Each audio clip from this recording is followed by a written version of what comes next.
C'est une fierté d'une part de voir que sur cette durée, nous avons pu constamment augmenter le nombre de candidats. Je le disais tout à l'heure, c'est plus de 100 lauréats sur cette durée. 85% de ces lauréats sont toujours aujourd'hui actifs, ou du moins ont même atteint leurs objectifs.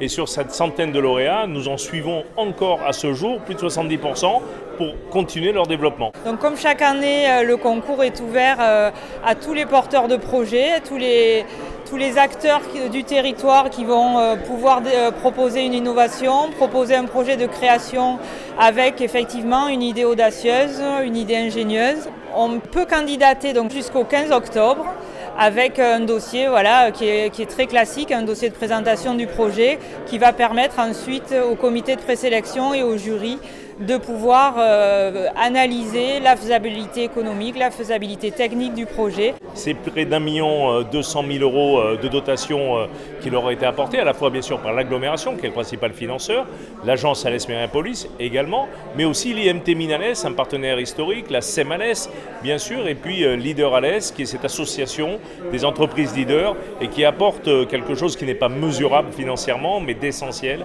C'est ce soutien, cette aide technique par des grands chefs d'entreprise qui ont réussi dans leur activité et qui accompagnent désormais ces porteurs de projets.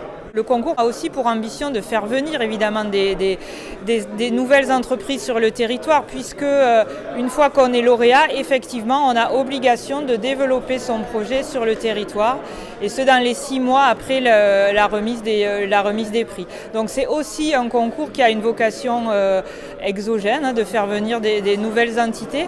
Le lauréat de l'année 2022, effectivement, était un lauréat qui n'était pas du territoire, et on est en train effectivement de l'implanter sur l'agglomération d'Alès. Nous avons des projets très audacieux, très ingénieux, qui notamment sur la gestion de l'eau, la gestion des effluents comme les leaders de l'an dernier, vont pouvoir avoir des applications très concrètes au quotidien sur des problématiques nationales, internationales, comme la gestion des déchets par exemple, la gestion des rejets d'eau usée. Tout ça c'est important. Le 5 décembre, remise des prix du concours général et également du défi qui cette année est le défi climat, notamment au regard des enjeux du changement climatique et de la nécessité des entreprises à l'intégrer dans leur process de développement, dans la gestion de leurs ressources. Donc là, nous amener des projets audacieux auxquels peut-être certains n'osent pas penser ou que certains se voient refuser, pour venir les présenter à ce concours et trouver peut-être la pépite de demain qui permettra, pourquoi pas, rêvons un peu, de sauver le monde.